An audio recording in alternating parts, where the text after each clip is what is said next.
এক নম্বর হাদিস শরীফ, আকলিস দিনাকা ইয়াকফিকাল আমালুল কলিল।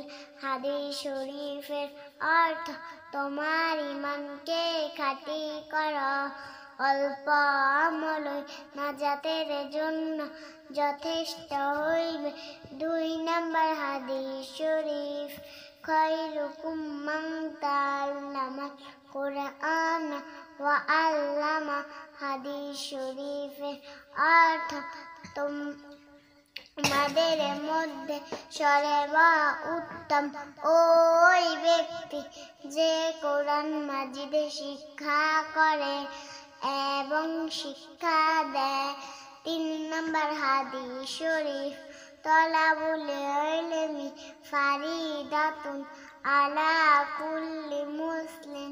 হাদিস শরীফের অর্থ, দ্বীনি ইলম তলব করা প্রত্যেক মুসলমানের উপর ফরজ। ৪ নম্বর হাদিস শরীফ, আত-তুহুরু শাতরুল ঈমান। হাদিস শরীফের অর্থ, পবিত্রতা ঈমানের অঙ্গ। ৫ নম্বর হাদিস শরীফ, মিফতাহুল জান্নাতিস সালাহ। হাদিস শরীফের অর্থ, নামাজ বেহেশতের চাবি। ৬ নম্বর হাদিস শরীফ, আউয়ালু মা ইউহাসাবু বিহিল আবদু ইয়াউমাল কিয়ামাতিস সালাহ। হাদিস শরীফের অর্থ, কিয়ামতের দিন সর্বপ্রথম নামাজের হিসাবে হইবে। ৭ নম্বর হাদিস শরীফ, ফাদলুল আলিমি আলাল আবিদি কাফাদলি আলা আদনাকুম। হাদিস শরীফের অর্থ, যা তোমাদের মধ্যে সর্বাপেক্ষা ছোট ব্যক্তি হইতে আমার মতবা যত বড়, বেলেম আবেদের চেয়ে একজন খাঁটি আলিমের মতবা তত বড়। ৮ নম্বর হাদিস শরীফ, আদ-দুহা হুয়াল ইবাদাহ। হাদিস শরীফের অর্থ, দোয়াই ইবাদত।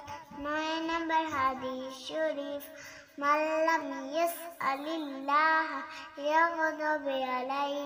হাদিস শরীফের অর্থ, যে ব্যক্তি আল্লাহ তাআলার নিকট দোয়া করে না, আল্লাহ তাআলা তার উপর রাগান্বিত হয়। ১০ নম্বর হাদিস শরীফ, লা ইয়ারহামুল্লাহু মান লা ইয়ারহামুন নাস। হাদিস শরীফের অর্থ, আল্লাহ তাআলা ওই ব্যক্তির উপর রহম করে না যে মানুষের উপর রহম করে না। ১১ নম্বর হাদিস শরীফ, আল মুসলিমু মান সালিমাল মুসলিমুনা মিন লিসানিহি ওয়া ইয়াদিহি। হাদিস শরীফের অর্থ, খাঁটি মুসলমান ওই ব্যক্তি যার হাত মুখ হইতে অপর মুসলমান নিরাপদ থাকে। ১২ নম্বর হাদিস শরীফ, হুব্বুদ দুনিয়া রাসু কুল্লি খাতিয়া। হাদিস শরীফের অর্থ, দুনিয়ার মোহাব্বত সমস্ত গুনাহের মূল। ১৩ নম্বর হাদিস শরীফ, ইন্নামাল আমালু বিল খাওয়াতিম। হাদিস শরীফের অর্থ, শেষ আমলই নির্বাচযোগ্য। ১৪ নম্বর হাদিস শরীফ, তুফাতুল মুমিনিল মাউত। হাদিস শরীফের অর্থ, ঈমানদারের জন্য মৃত্যুর উপহার স্বরূপ। ১৫ নম্বর হাদিস শরীফ, কাফা বিল মারই কাযিবান আন ইউহাদ্দিসা বিকুল্লি মা সামিআ।